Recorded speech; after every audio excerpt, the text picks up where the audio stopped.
Vamos dar mais um minutinho para iniciarmos o estudo de hoje.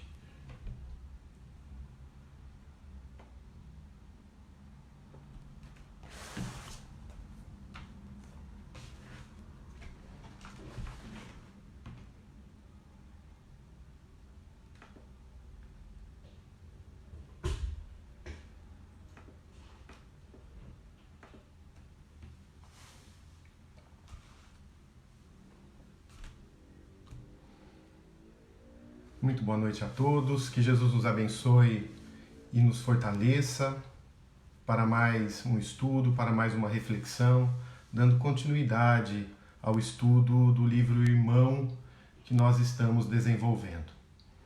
Inicialmente, vamos pedir, através da prece, o apoio da espiritualidade amiga, fortalecendo a cada um de nós e a todos nós com vibrações de paz, amparo, harmonia, que tenhamos muita coragem, paciência e ânimo nestas horas que se passam de provas e desafios. Muito obrigado. O nosso estudo do livro Irmão, no seu capítulo 2, hoje, ele vem tratar de uma questão muito importante e que está presente na nossa vida diariamente, que é a palavra. O tema do capítulo é Palavra em Palavra. Então eu vou ler um pequeno trecho para depois nós comentarmos. Seja nos momentos de agitação ou naqueles outros em que a tranquilidade prevalece, cultivemos aquela forma de beneficência de que raros amigos na terra, por agora, reconhecem a importância. A caridade de ouvir, com paciência e tolerância. Reflete naquilo que te falam, antes de te entregares psicologicamente ao que se te diga. Paremos por alguns instantes aqui para começarmos a trabalhar essa proposta da palavra. A palavra é exatamente a manifestação verbal dos nossos sentimentos, das nossas emoções, daquilo que temos na nossa intimidade. E essa palavra, quando a emitimos, ela vai carregada dessa vibração. E é tão importante que, a partir do momento em que eu a exprimo, ela chega até aquele que me ouve e produz reações, positivas algumas, negativas outras, de acordo com aquele teor que eu coloco nesse diálogo, nessa minha fala. Muitas vezes, e aí a importância de pensarmos em torno da palavra, depois de a proferirmos, nós quantas vezes não nos arrependemos, não nos questionamos do porquê de termos falado isso, falado aquilo, mostrando que é necessário reflexão, que é importante lembrarmos que ela vai manifestar aquilo que temos dentro. Mas quando surgiu? E o que significou? Qual a importância da palavra para o espírito humano? O espírito André Luiz, no livro Evolução em Dois Mundos, tem a oportunidade de afirmar que a palavra, ela começou a ser trabalhada pelos bons espíritos ali naquela época, no início do Paleolítico, milhões de anos, muitos séculos, milhares de séculos atrás, onde o espírito primitivo, ele ainda não conseguia manifestar as suas emoções. Eles se juntavam em grupos, nas suas cavernas, de acordo com as suas necessidades instintivas, mas não conseguiam manifestar o quê? Ideias e sentimentos. E a espiritualidade começou a trabalhar no corpo espiritual do indivíduo. Começou a desenvolver na região da laringe toda uma modelagem para que, com o passar do tempo, inspirados por esses espíritos, começou todo um desenvolvimento todo o desenvolvimento de uma fala, de uma linguagem que demonstrava aquilo que ia na intimidade. E a partir daí, os grupos começaram a se aglutinar de acordo.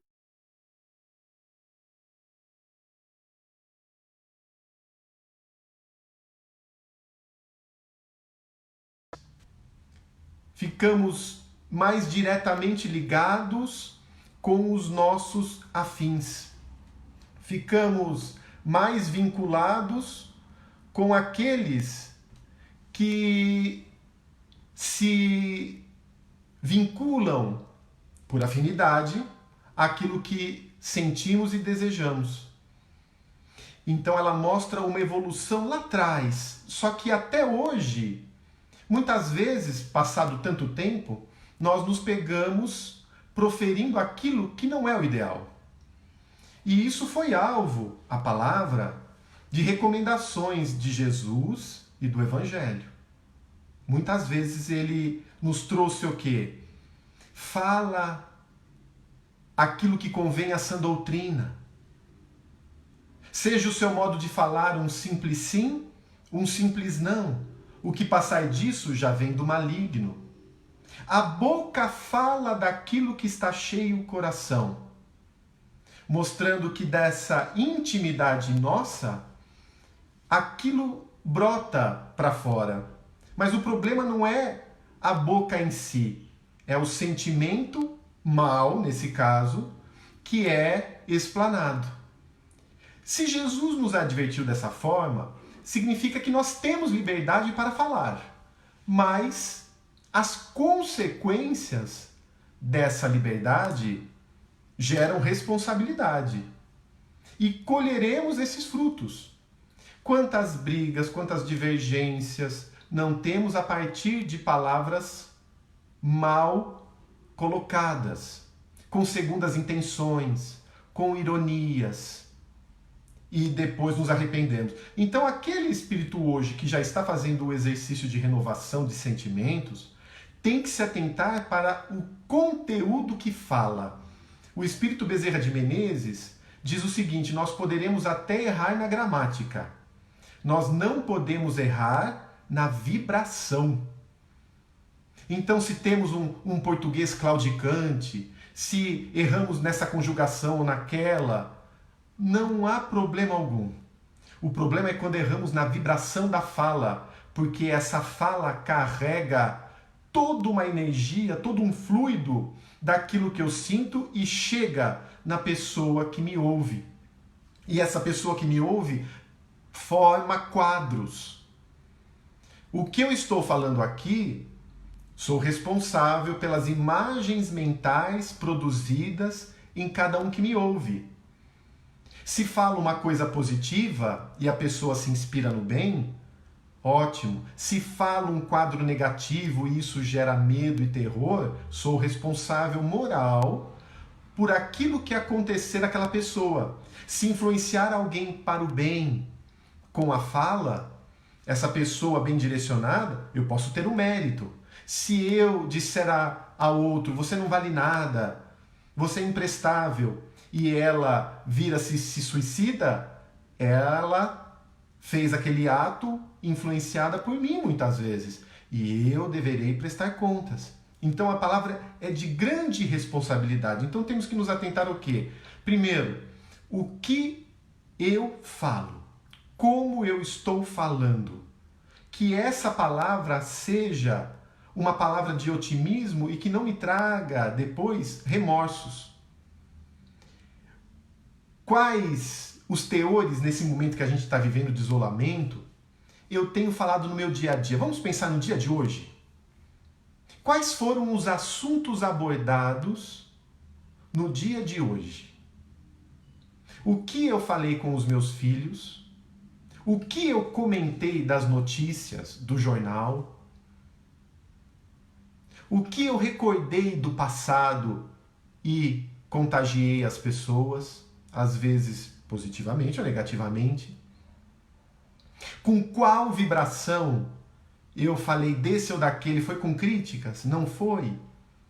Porque essa palavra, ela como uma onda, e é uma onda, essa onda mecânica, ela avança e vai levando também uma vibração minha e pode entrar em sintonia com outras ondas. Não poderemos esquecer disso, das influências espirituais, mas será alvo do nosso estudo ainda. Bom, então, primeira coisa, eu tenho que prestar atenção naquilo que eu estou falando. Se aquilo que eu estou falando convém a sã doutrina. Olha que importante, porque há coisas que nós gostaríamos de falar, mas não devemos. Nós poderemos falar qualquer coisa, mas certos assuntos não devemos. Por exemplo, uma pessoa vem e pede-nos um conselho. Deveremos aconselhá-la com aquilo que achamos ou com o que o Evangelho nos recomenda? Alguém vem nos contar algo. Eu devo absorver isso que foi falado e passar adiante? Ou terminar em mim? Eu passo por um crivo. O crivo da verdade, da bondade, da utilidade, esse assunto. Porque eu consigo controlar o que eu falo. Agora, o que o outro fala não está na minha mão. Então, nos chegarão falas diversas de muitas pessoas.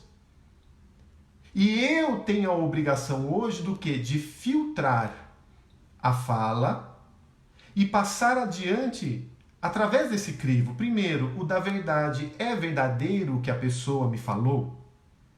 Conseguir confirmar? Porque se eu tiver dúvidas, eu não posso comentar. Eu não sei se é verdade. Se não for verdadeiro e eu levar adiante, aquilo é um falso testemunho, é uma maledicência, é uma fofoca. Então é o primeiro crivo, o da verdade. Segundo, o da utilidade.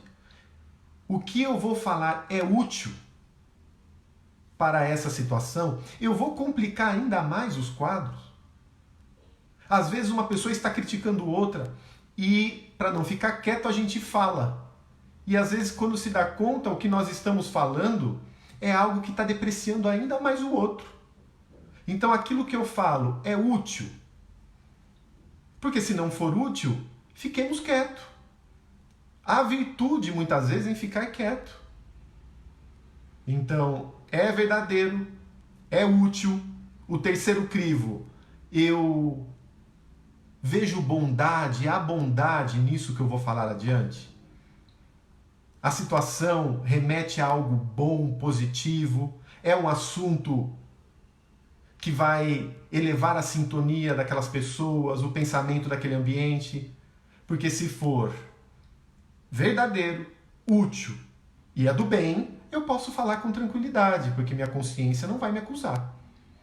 Eu não vou ter remorsos, eu não vou gerar consequências negativas no outro e aquilo vai acarretar em algum mal para mim. Não. Passei por esses 3 crivos. E esses crivos estão na nossa mão.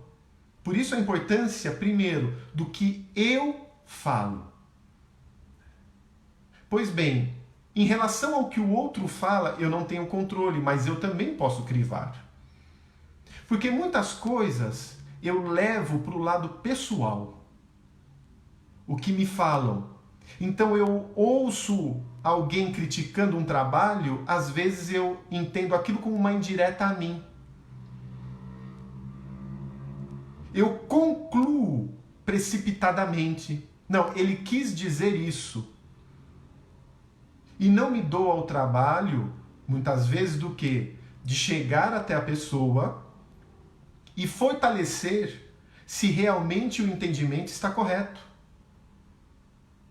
Isso que você está falando é realmente de mim?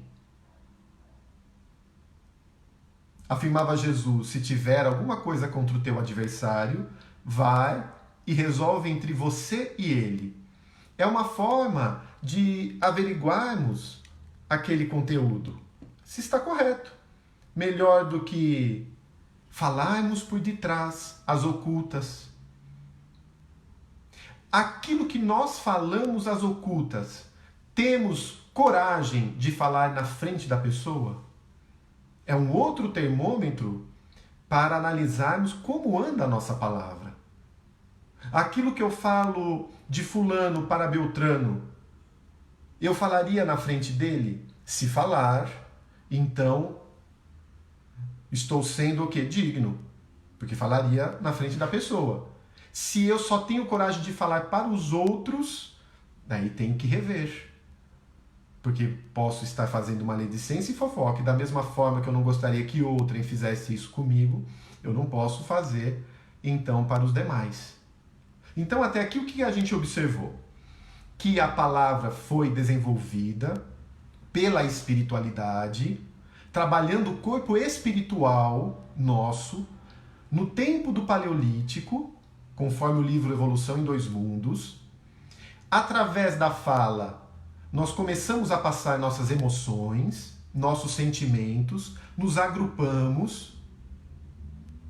A partir daí, quando começamos a exprimir e compreender a grandeza divina, tornamo-nos responsáveis.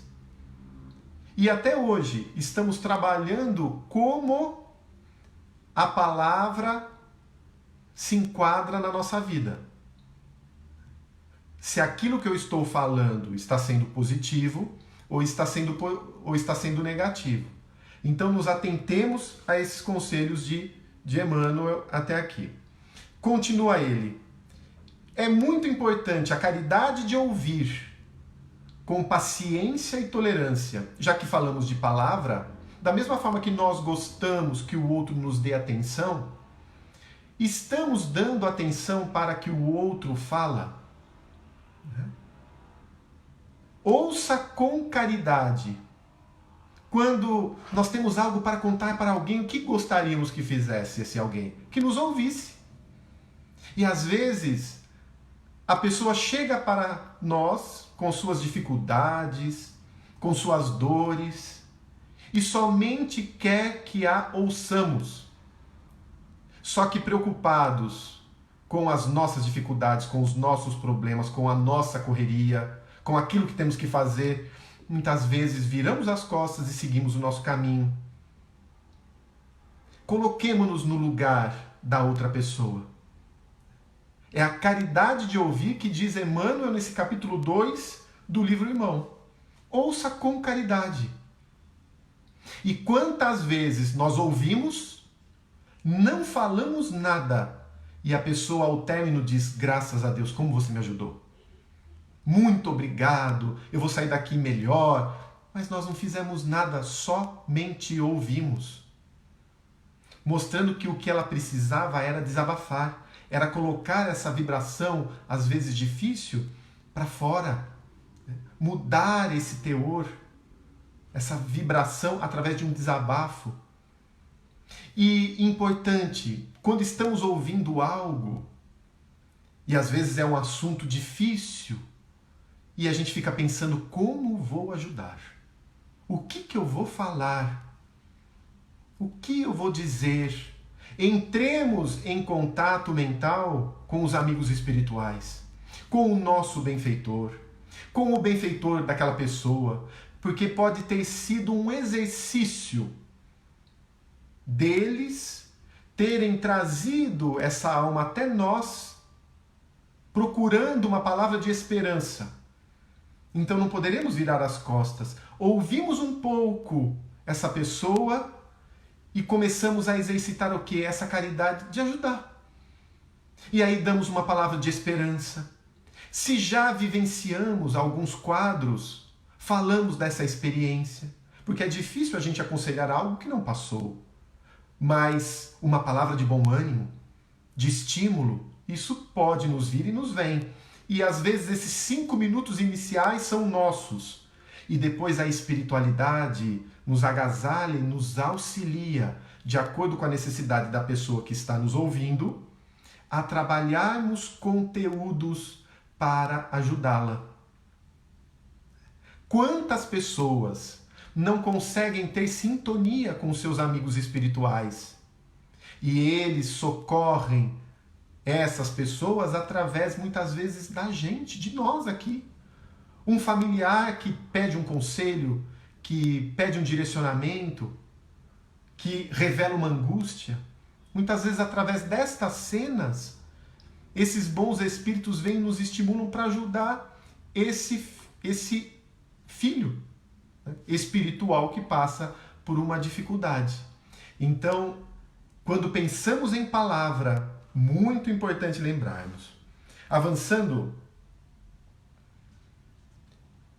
Emmanuel diz: se alguém te transmite alguma referência pejorativa a teu respeito, feita por outra pessoa, ouve os informes com discrição, sem agravá-los com alegações do mesmo teor e, sobretudo, não passes adiante aquilo que ouviste. Olha que importante. É muito comum, infelizmente, no nosso mundo ainda de provas e expiações, onde perdura o orgulho e o egoísmo, as pessoas virem até nós e comentarem coisas negativas de outros a nosso respeito. Como agimos? Saímos do equilíbrio? Xingamos aquela pessoa? Queremos lá tirar satisfação? Você falou isso de mim para com fulano? Isso é mentira? Vou tirar limpo? Ele fala, não precisa se defender. E é um conselho de Joana de Ângeles a Divaldo Franco. Se fores ofendido, não perca seu tempo defendendo-te.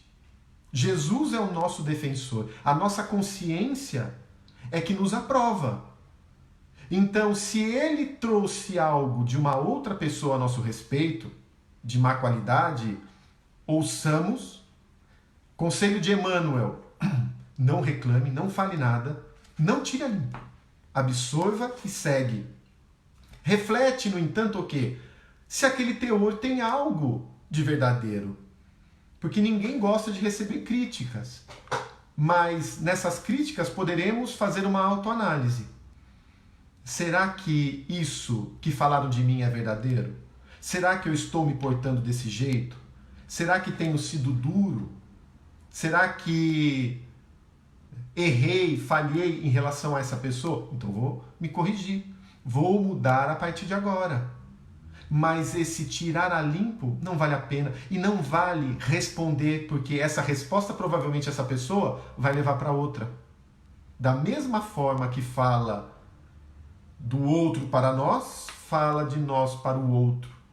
Então, mais uma vez, aquele conselho: que se encerre em nós, no dizer de Emmanuel, qualquer palavra negativa que nos chegue. Que termine em nós. Que coloquemos a água naquela labareda. Continua Emmanuel. Quando alguém te agrida no relacionamento comum, não forneças recibo de pesar ou ressentimento, e sim recolhe-te ao silêncio, procurando o ponto justo para a restauração da harmonia. Nesses momentos ainda de isolamento, de convívio mais próximo, pode ocorrer que um fale uma palavra mais exasperada para com o outro, que toque num ponto que mexa com a nossa intimidade. Ao invés de nos desequilibrarmos e desequilibrarmos todo o ambiente, deveremos recordar a influência do meio. Lá no livro dos médiuns, né? Todos nós temos uma atmosfera espiritual. São as nossas vibrações. E essas nossas vibrações, elas contagiam o ambiente, de forma positiva ou não. Então, se eu recebo uma palavra mal digerida por mim, fico nervoso, com raiva e penso em explodir, toda essa explosão fluídica vai contaminar onde? O meu lar, onde estamos agora. E aí fica um ambiente denso, pesado, desarmônico, que perdura, às vezes, dias, semanas. Então, diante de algo que nos fira, importante refletir no porquê feriu. Por que eu não gostei do que ele disse? Por que o que ela me falou não caiu bem? Essa pessoa pode ter tocado no nosso ponto vulnerável. O ponto vulnerável onde ainda temos melindre, orgulho, vaidade. Se fosse outra pessoa que tivesse dito, feriria. Ele só foi um instrumento. Então, através de um mal, pode ser gerado um bem, se eu analisar aquilo e perceber, estou em tratamento. Quando alguém falar algo que não gostarmos, que mexer conosco, lembremos disso. Estou no exato momento do tratamento. Sair do sério, estou no momento do tratamento. Quero responder, tomemos água da paz. Recomendada por Maria João de Deus para o Chico. Se você quer explodir, falar um monte, imagine que você está tomando essa água. Segure mais um tempo, porque às vezes são alguns minutos. E depois aquilo se acalma, se tranquiliza, e aquele nervosismo passa. E aí sim, seguindo a recomendação de Jesus, se tens alguma coisa contra o teu adversário, vai e resolve entre você e ele. Podemos chamar para uma conversa. Conta-se que uma senhora, ela estava comemorando 75 anos de casada. Ela e o esposo, naturalmente. O casal comemorava bodas de diamante. E todos os filhos se reuniram, netos, bisnetos. E num determinado momento, aquela mulher foi convidada a falar para os parentes qual a fórmula do sucesso para permanecer casada 75 anos com aquele homem. E a filha é que provocou essa conversa. Mãe, conte para nós a receita. Sabemos que o pai é difícil. Como a senhora ficou casada com ele tanto tempo? E ela falou o seguinte: minha filha, tivemos discussões, tivemos e muitas, de madrugada no nosso quarto depois que vocês dormiam. Só que quando ocorriam essas discussões, logo depois eu utilizava, e eu procurava utilizar até antes delas, uma balança sensível, onde num dos pratos eu colocava aquele erro, aquela falha do seu pai, e no outro prato o que ele tem de bom, o que ele tem de positivo, e naturalmente as virtudes falavam mais alto. E eu relevava e seguia adiante, e assim fui avançando até aqui. Essa é a receita do perdão, olhar o lado positivo. Então, quando recebemos uma palavra negativa, lembremos de quem vem essa palavra. Porque um segundo, às vezes, que aquilo nos fere, vai ao cérebro e a gente explode, deixa para trás toda uma vida de testemunhos, de lutas, e merece o quê? Um tempo, né, de reflexão, e depois com calma se tirar a limpo, sim, conversar, mas sem essa explosão, se recordando até dos espíritos à espreita, que é o que Emmanuel fala exatamente agora. Olha, muitas pessoas existem que não ponderam quanto aos recursos verbais que enunciam, e temos outras tantas que se expressam sob a hipnose de inteligências desencarnadas em desespero ou desfiguradas pela ignorância. Então, muitas pessoas em sintonia com espíritos perturbadores poderão chegar até nós e nos provocar. Poderão falar palavras amargas, poderão tentar nos tirar do sério, nos desequilibrar. Porque imaginemos um espírito tentando acesso à nossa intimidade, e esse acesso é mental. Vamos imaginar que com ele não sintonizamos, estamos bem. Ele pode procurar na nossa família alguém que entre em sintonia com ele e estimular essa pessoa a vir falar conosco e nos desequilibrar. É uma artimanha de espíritos perturbadores. Já que eu não tive acesso a ela, procurei o filho, o marido, o irmão, esse ou aquele, para chegar. E aí, falando, ele se desequilibra. Então, atenção. Além da pessoa, há toda essa nuvem de testemunhas que nós temos. E aí, cabe-nos o quê? A vigilância máxima. Vigilância. Serenidade. Quem está em desequilíbrio é o outro, não sou eu. E mantermos naquele instante um pensamento em prece para, em sintonia, não entrar com esse adversário. Continua Emmanuel. Habitua-te à calma. Nas trilhas em que necessitas transitar espiritualmente todos os dias. Fala com bondade, para que o azedume ou a delinquência prováveis não te encontre. Olha que importante. Habitua-te à calma. A calma, ela não pode ser improvisada. A calma, ela é trabalhada. Mantemo-nos em calma diante de algo que muitas vezes coloca o outro em desespero. De repente uma notícia nos chega, inesperada, e assustamos. Sejamos esse ponto de calma, porque em sã consciência, esse desespero, esse estado de desequilíbrio não poderá contribuir para com aquela situação. Não poderá contribuir. Se aconteceu algo, agindo com calma, teremos serenidade para ver a melhor opção naquele instante. Conseguiremos manter um vínculo com os espíritos amigos para recebermos esse suporte. E aí tomarmos os caminhos ideais. Nos momentos atuais, hajamos o quê? Com calma. Calma não é paralisia. Calma não significa estagnação. A calma é dinâmica. Interessante isso, porque calma não é ficar parado. Alguém que perde um emprego e vai procurá-lo. Se ele ficar parado, estagnado, não cairá do céu. Ele tem que ir. Se ele vai em desespero, isso somente conta pontos ao contrário para ele. Essa calma vai começar a fazer com que ele se irrite, se afobe, se vitimize a falta de calma. Emmanuel, então, nos direciona.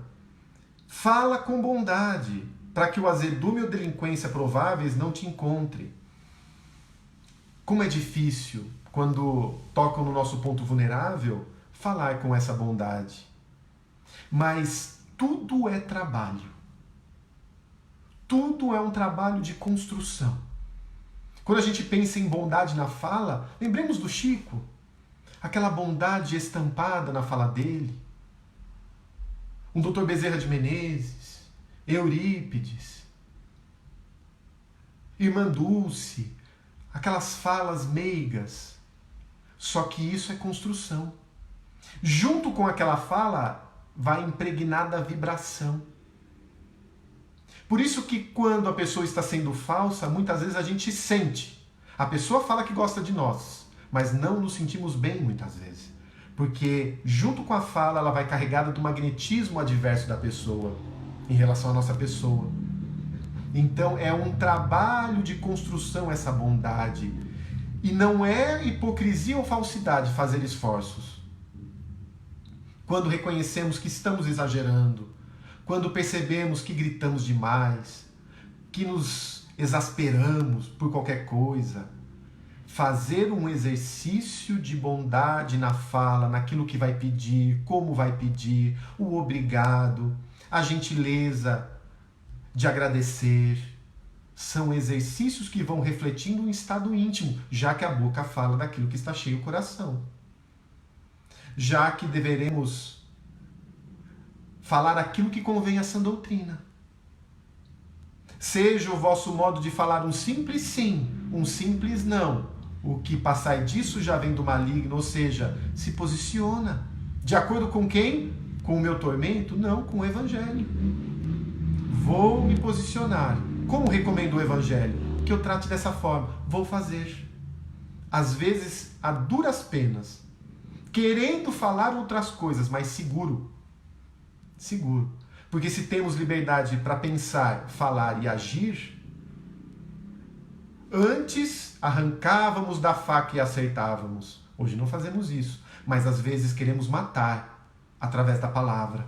E matamos sonhos. E matamos expectativas. E matamos esperanças. Então é importante agora controlar a fala através desse trabalho que vai influenciar no nosso pensamento, para que dia chegue em que o nosso pensamento será de bondade. Há um compromisso nas cidades espirituais superiores, lembremos de nosso lar, de emitirmos pensamentos elevados. E, se não me engano, no livro Os Mensageiros, há um momento em que André Luiz chega e há vários espíritas que faliram que estão em conversa. E André Luiz recebe a informação de que a conversa elevada recebe bônus hora, porque aquilo não deixa de ser um trabalho. E André Luiz questiona, e se alguém aqui fugisse da conversa superior e digna e partisse para uma conversa inferior? Ao que os instrutores explicam a ele, seria identificado imediatamente, porque ele estaria falando e vibrando. Então, se há esse compromisso nos planos superiores, por que não começamos a desenvolver hoje esse compromisso da fala impecável, traduzindo o que? Um bom sentimento que eu quero desenvolver. E convido a todos para treinarmos. Vamos treinar? Até amanhã à noite, por exemplo, que perdure para sempre, mas até amanhã à noite, só vamos falar coisas boas. Só vamos comentar notícias superiores. Se falamos gritando, vamos modular a nossa voz, para que não fira o ouvido alheio. Se tivermos anedotas ou ironia, não falaremos. Se ainda temos o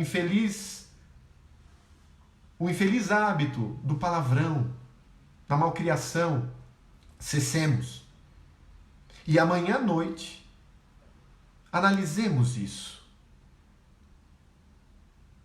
Como será a nossa pontuação? Cada vez que segurarmos algo negativo, um ponto positivo. Cada vez que falharmos, 10 negativos. Como estará essa balança? Ou melhor, vamos inverter, porque as coisas positivas são melhores. Segurei 10 pontos positivos. E aí vamos calibrar como estará esse balanço do nosso controle de palavras. E para fechar, Emmanuel diz, recorda, de centímetro a centímetro, de espaço é que se constroem as estradas para as comunicações humanas, e de palavra em palavra é que se fazem os caminhos para o entendimento, de coração para coração. Como poderemos treinar entendimento se não conseguimos expressar ainda uma boa palavra para um consenso? Temos que exercitar essa união, esse caminho do meio, através de uma palavra que reflita aquilo que o Evangelho de Jesus vem nos ensinar. Retomando o início, a caridade da palavra. Que ela seja, então, a manifestação dos valores morais que estamos desenvolvendo, que estamos construindo na nossa intimidade. E nesses momentos de quarentena, temos um excelente laboratório da palavra. Que ela seja, então, um instrumento de aproximação, de bem-estar, de caridade, para com aqueles que conosco se relacionam, e estaremos caminhando para as regiões superiores. Se tiveram alguma dúvida em relação a esse tema, poderão marcar aqui na página, alguma pergunta, depois comentaremos. Esse foi o capítulo 2 do livro Irmão, que estamos acompanhando. É um livro, um pequeno grande livro, de 20 capítulos. Na semana que vem, trabalharemos o capítulo 3, Paz e Amor. Quinta-feira, às 20 horas. Agradeço a participação de todos. Que Jesus nos abençoe profundamente nessa noite, amanhã. Que o nosso lar esteja envolvido em muita luz, em muita harmonia. Que Ele nos ajude nessa construção que se faz urgente. Que não percamos a oportunidade desta hora. Que saiamos melhorados dessa prova e experiência que estamos passando. Que Jesus a todos abençoe. Até a próxima.